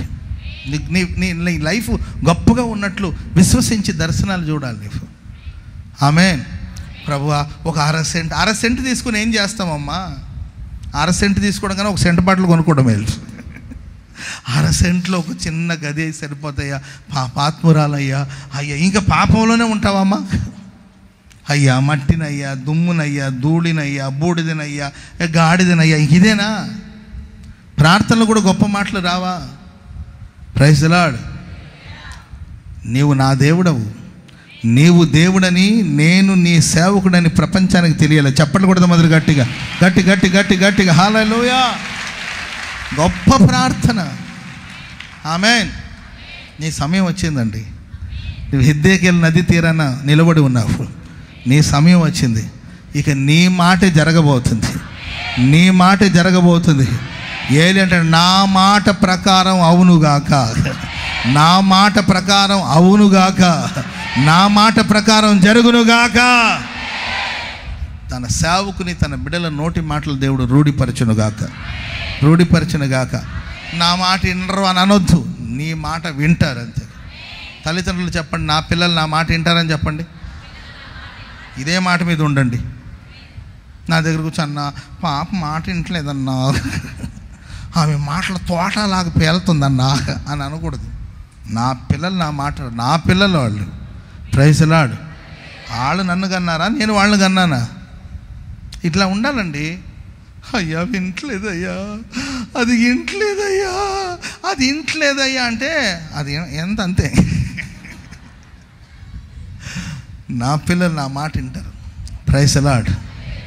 నా మాట ప్రకారమే జరుగుతుంది. ఎందుకంటే నేను దర్శనం చూశాను. ఆ దర్శనం దేవుడు నెరవేరుస్తాడు. అట్లాని పిల్లల్ని తొందర చేస్తానని కాదు. వింటావా లేదా అని ఎడడి జుట్టు పట్టుకుని గోడకేసి కొట్టమని కాదని అర్థం. చెప్పలేదా అబ్రహం పాస్టర్ గారు నా మాట వినమని అన్నాడు కదా, నీ వెనకపోతే గోడకేసి కొడతాను, అట్లా కాదు. ఇదొక సైకోయిజం అనమాట. అట్లా చెప్పట్లే నేను. నీ మాటకు విలువను దేవుడు ఇస్తాడు. ఇప్పుడు అవతల వచ్చేసి 800 మంది ప్రవక్తలు వింటున్నారా? బయలు ప్రవక్తలు, అష్టారోత్ దేవత ప్రవక్తలు ఎంతమంది ఉన్నారు? అవతల 850 మంది. యువతల ఎంతమంది ఉన్నారు? ఏలియా ఒక్కడే ఉన్నాడు. క్వాంటిటీ అంతా అక్కడే ఉంది. జనమంతా వాళ్ళ ఫాలోయింగ్ అంతా అక్కడే, సబ్స్క్రైబర్స్ అంతా వాళ్ళకి ఎక్కువ. ఇక్కడ ఒక్క సబ్స్క్రైబర్ కూడా లేడు. ఏంటండి? ఒకవేళ ఈయన సబ్స్క్రైబ్ చేసుకోవాలన్నమాట ఆయన ఛానల్కి అంతకి. యువతలో ఒక్కడే, అవతల 850 మంది ఉన్నారు.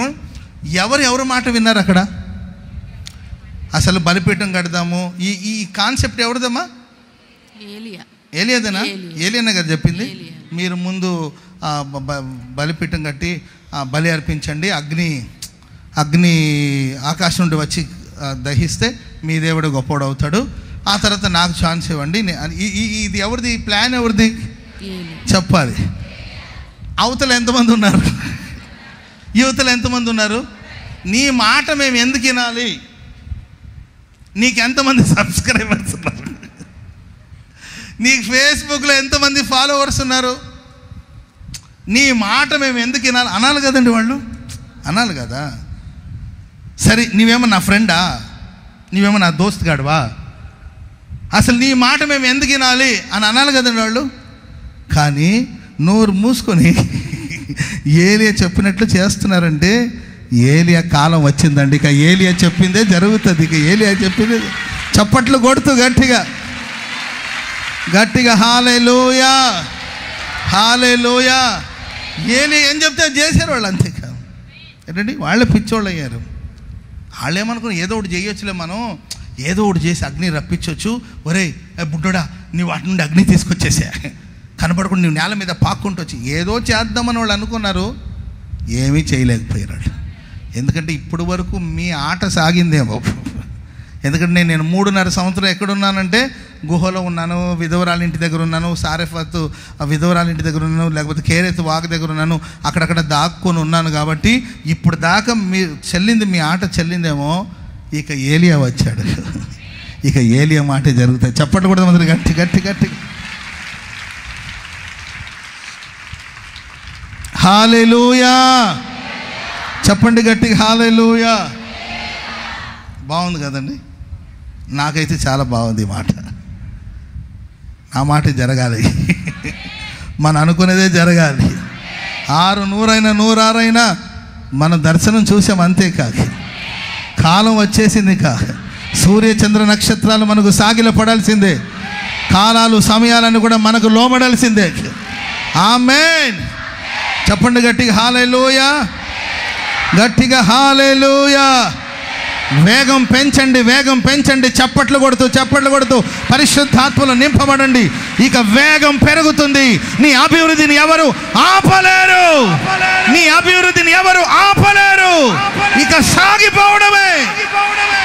నీ దర్శనం గొప్పది. నీ దర్శనం గొప్పది. నీ దర్శనం గొప్పది. నీ దర్శనం గొప్పది. హల్లెలూయా. ఆమేన్. 4వ మాట చెప్పి ముగించేస్తాను. మొట్టమొదటి నది పేరేంటి? హీషోను. రెండోదిగా గీహోను. మూడోదిగేమో హిద్దేకేలు. 4వదిగేమో యూఫ్రటిస్ నది. ఇర్మియా గ్రంథం 51వ అధ్యాయం 63వ వచనం. త్వరగా ఇర్మియా గ్రంథం 51:63. ఈ గ్రంథమును చదివి చాలించిన తర్వాత నీవు దానిని రాయి కట్టి. ఈ గ్రంథమును నీవు చదివి చాలించిన తర్వాత నీవు దానికి రాయి కట్టి, దానికి ఒక రాయిని కట్టి యూఫ్రటీస్ నదిలో దాన్ని వేసి, యూఫ్రటీస్ నదిలో దాన్ని వేసి నేను దాని మీదికి రప్పింపబోతున్న అపాయముల చేత బబులోను మరలా పైకి రాదు. Praise the lord. ఇశ్రాయేలు ప్రజలు తలల పైకి వినడం ముగించేస్తాను. ఇశ్రాయేలు ప్రజలు బబులోను దేశపు వాళ్ళు చెరగా తీసుకెళ్ళిపోయారు. అది మనకు తెలిసిన చరిత్ర. 70 సంవత్సరాలు. ఎన్ని సంవత్సరాలండి? 70 సంవత్సరాలు. ఎంత హింస పెట్టుంటారు, అంత హింస పెట్టుంటారు. వాళ్ళు పెట్టిందే తినాలి, వాళ్ళు చెప్పిందే వినాలి. హింస పెట్టారు. చాలా దారుణాలు జరిగినాయండి. వాళ్ళకి స్వేచ్ఛ లేదు. బానిసలు. చాలా కష్టాలు పెట్టారు. సరే, అదొక పరీక్ష సమయం. ఒక సమయం వచ్చింది. దేనికైనా ఒక లిమిట్స్ ఉంటుంది. మనం భరించగలిగినంతకంటే ఎక్కువ శ్రమలు దేవుడు మనకు కలుగుచాడు. 70 సంవత్సరాలు. ఆ 70 సంవత్సరాల తర్వాత యూదులకు విడుదల దేవుడు దయచేశాడు. కానీ ఈ 70 సంవత్సరాలు వాళ్ళని కష్టపెట్టారు కదా, మరి దాని లెక్క ఏంటి? సరే, మనల్ని దేవుడు పరీక్షించాడు, శుద్ధి చేశాడు, ఓకే, మనం బాగుపడ్డాం. కానీ మనల్ని కష్టపెట్టి, మనల్ని బాధించి, మన పిల్లల్ని బాధించి, మన కుటుంబాలను బాధించి, మన మీద నిందలేసి, మనల్ని అవమానపరిచి, మనల్ని కొట్టి, హింసించి, మరి దీని సంగతి ఏంటి? ప్రభు ఓర్చుకోమన్నాడు, ఓర్చుకుంటున్నాం. మనం క్రైస్తవ సంఘాల మీద దాడులు జరుగుతున్నాయి, ఓర్చుకోమన్నాడు, మనం ఓర్చుకుంటున్నాం. కానీ దాడి చేసిన వాడి పరిస్థితి ఏంటి? వాడిని దేవుడు కొట్టమన్నాడా? మరి వాడి సంగతి ఏంటి? దేవుడు అంటాడు, ఆ బబులోను దేశానికి ఒక తీర్పు రాశాను. నేను ఏం రాశాను? వాళ్ళకి జరగబోయే అపాయాలన్నీ కూడా ఒక తీర్పు రాసి పెట్టాను. ఇర్మియా, నువ్వు పూర్తి చదివిన తర్వాత ఏం చేస్తావంటే, ఆ గ్రంథపు చుట్టుకి ఒక రాయి కట్టి చదివేసి, మొత్తం ఏమేమి జరుగుతుందో అవన్నీ చదివేసి, దానికి ఒక రాయి కట్టి దాన్ని యూఫ్రటీస్ నదిలో పడేసేయాలి. రాయి కట్టి పడేస్తే పైకి వస్తుందా? చెప్పాలి. రాయి కట్టి మామూలుగా పడేస్తే మేబీ శవమైన 3వ రోజుకి తేలుతుంది. శవమైన 3 రోజుల తర్వాత పైకి వచ్చేస్తుంది. కానీ రాయి కట్టారనుకోండి, పైకి రాదు. చూడండి, మంచి ఆలోచనలు చెప్తున్నాను మీకు. రాయి కట్టి పడేస్తే అది పైకి రాదు. దేవుడు అంటాడు, ఈ బబులోను దేశానికి కూడా ఇదే గతి పడుతుంది. వాళ్ళకు వచ్చిన అపాయాల వల్ల వాళ్ళు ఎన్నటికి బయటికి రారు. Praise the lord. అంటే దాని అర్థం ఏంటంటే, యూఫ్రటీస్ నది అంటే దేవుడు మనకు జయమిస్తాడు. శత్రువు మరెన్నడూ బయటికి రానేరారండి. శత్రు కలిగే అపాయాలు వాడు ఇక బయటికి రానేరాడు. ఇక వాడు దాగిపోవలసిందే, అణచబడాల్సిందేనండి. దేవుడు శత్రుక్రియలన్నిటిని అణచివేయబోతున్నాడు. హిజ్కియాకు వ్యతిరేకంగా అష్షూరు రాజు ఆగితే హిజ్కియా వెళ్ళి దేవుని సన్నిధిలో ప్రార్థన చేస్తే, ఆ రాత్రి దేవుడు ఒక దూతను పంపిస్తే 1,85,000 మందిని చంపేస్తే, అష్షూరు రాజు భయపడిపోయి వెళ్ళి తన దేవత గుడిలో దాక్కుంటే కొడుకులే చంపేశారు, ఆయన కుమారులే చంపేశారు. నీ చేతికి మట్టి అంటదు, నీ చేతికి రక్తం మరకలు ఉండవండి, నీ చేతిలో దోషం ఉండదు. యుద్ధము యెహోవాది. ఆమెను చెప్పండి అందరు గట్టిగా. ఎందుకు నీ ఊరికి ఫెయిల్ అవ్వడం? నీవెందుకు టెన్షన్ పడ్డావు? నీ చేతికి మట్టి అంటకుండా దేవునికి జయం ఇవ్వబోతున్నాడు. ఆమేన్. శత్రు ఎవరైనా కావచ్చు. ఇక నీ ఒంట్లో ఉన్న ఆ శత్రు బయటికి రానికుండా ప్రభు చేయబోతున్నాడు. నీ శరీరంలో ఉన్న ఆ వ్యాధి ఇక బయటికి రాకుండా దేవుడు లోపల దాన్ని అణిచివేయబోతున్నాడు. అంతే. ఆమెన్ చెప్పండి గట్టిగా. హల్లెలూయా. లోపల లోపల కరిగిపోయిందండి. పాస్టర్ గారు ఎట్లా కరిగిందో అర్థం కాల. ఫలానా సమస్య ఉంది, లోపల లోపల కరిగిపోయిందంటండి. తెలియలేదు అసలు, నేను మెడిసిన్ కూడా వేయలేదు పాస్టర్ గారు. లోపల లోపల అంటే ఎక్కడ మొదలైందో అక్కడే దాన్ని అణిచివేస్తాడు. ఎక్కడ నీకు వ్యతిరేకంగా లేచారో అక్కడే దేవుడు నెత్తి మీద ఒకటి వేయబోతున్నాడు, అక్కడే దేవుడు అణిచివేయబోతున్నాడు. ఇంకా మరలా వస్తాడేమో అని అనుకోవద్దు మీరు. మీ శత్రువులు మీరు వెతికినా కూడా వాళ్ళు కనబడరు. అంతే. ఉందా మా వాక్యం? ఎక్కడో ఉండాలి.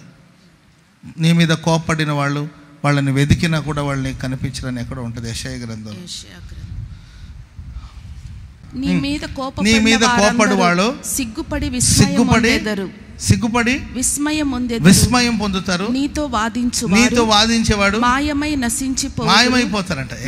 కలహించు వారిని నీవు వెదకుతావు కానీ వారిని కనుగొనలేకపోదువు. ఎందుకు చెప్పండి? నీతో యుద్ధము చేయవారు మాయమైపోవుదురు. నీతో యుద్ధం చేసేవాళ్ళు, నీ మీద కోప్పడేవాళ్ళు, నీ మీద యుద్ధానికి దిగేవాళ్ళు, వీళ్ళందరినీ వాళ్ళు మాయమైపోతారంట. అర్థమైందండి? మాయమైపోవడం అంటే తెలుసా అండి మీకు? ఇప్పుడు ఇక్కడ ఒక వస్తువు ఉంది, అర్థమైందండి, సడన్గా మాయమైపోయింది. Praise the Lord. ఇక్కడ ఒక వస్తువు ఉండాలి, ఎక్కడో వస్తుండాలి అంటే మాయమైపోయింది. నీ శత్రులు మాయమైపోబోతున్నారంట. వాళ్ళు ఏమయ్యారో కూడా నీకు తెలియట్లా. Praise the Lord. ఇక్కడ ఒక ఆయన ఉండాలి కదా, ఇక్కడ ఒక ఆయన ఉండాలి కదా అంటే ఏమున్నాయో మాకు కూడా తెలీదు. వాళ్ళు వారం రోజు అయిందండి కనబడలేదు. ఎక్కడున్నారు మీరు వెతికినా కూడా వాళ్ళు మీకు దొరకరండి. అట్లా శత్రుక్రియలు దేవుడు లయపరచునుగాక. యూఫ్రటీస్ నదిలో దేవుడు శత్రులు ముంచి వేయబోతున్నాడు. యూఫ్రటీస్ నది యొక్క అనుభవం ఏంటంటే, ఇక శత్రు ఎన్నటికి నీకు కనబడ్డండి. దెబ్బల మీద దెబ్బలు లేస్తే దేవుడు దెబ్బలు వేస్తుంటాడు. నోరు తెరిస్తే నోటి మీద దేవుడు కొట్టబోతున్నాడు. అంతే. నోరు మూసుకొని మోకాళ్ళ మీద కూసబోతున్నాడు. అంతే. నేను మాత్రం వెదకను. ప్రైజ్. ఎందుకండి వెతుక్కోవడం? ఎందుకు మరలా శత్రువులు మనం ఎందుకు వెతుక్కోవడం? Praise the Lord. ఇంకొకసారి టెస్ట్ చేయిస్తాను, ఇంకొకసారి లేదు ఇంకా అయిపోయింది, ఇంకా సమస్య లేదు, ఇంకొకసారి టెస్ట్ చేస్తే బాగుంటుందేమో, ఇంకొకసారి టెస్ట్ అంటే నువ్వు ఇంకా దాన్ని నమ్ముతున్నట్టుగా. నీకు టెస్టింగ్ కూడా లేదన్నా, ఇక నమ్మకం అంతే. Praise the Lord. హల్లెలూయా. అది ఫైనాన్షియల్ ప్రాబ్లం కానీ, లేకపోతే హెల్త్ ప్రాబ్లం కానీ, లేకపోతే అవమానాలు కానీ, సమస్యలు కానీ, కొన్ని సమస్యలు మీరు వెతికినా కూడా మీకు కనబడకుండా యూఫ్రటీస్ నదిలో నీ శత్రులు దేవుడు అణిచివేయునుగాక. యూఫ్రటీస్ నదిలో వాళ్ళని దేవుడు పాతిపెట్టునుగాక. ఆమేన్. దేవుడి మాటలు మన వినికిడిలో స్థిరపరచుగాక. విశ్వసించు వాని కడుపులో నుండి జీవన నది పారుతుంది. అది పరిశుద్ధాత్మ గురించి ప్రభు చెప్పాడు. అవి ఎన్ని శాఖలుగా విభాగించబడింది? 4 శాఖలు. మొదటి శాఖ ఏదండి? పీషోను. రెండోదిగా గీహోను. మూడోదిగా హిద్దెకెలు. నాలుగోదిగా యూఫ్రటీస్. పీషోన్ అంటే ఏమని చెప్పాను? నోటి యొక్క విశాలత. ఇది హవిలా దేశం అంతా పారుతుందండి. ప్రియులారా, అక్కడ బంగారం దొరుకుతుంది, బౌళం దొరుకుతుంది, గోమేధిక రాయి దొరుకుతుంది. రెండోది గీహోన్ అంటే కృప యొక్క ఊట, అక్కడ అభిషేకించబడతాం. మూడోదిగా హిద్దెకెలు అంటే వేగము, దర్శనం. నాలుగోదిగా యూఫ్రటీస్, శత్రువుని దేవుడు అణిచివేసి. ఈ మాటలన్నిటిని దేవుడు మన వెనికిడిలో స్థిరపరిచి ఆశీర్వదించుగాక. హల్లెలూయా.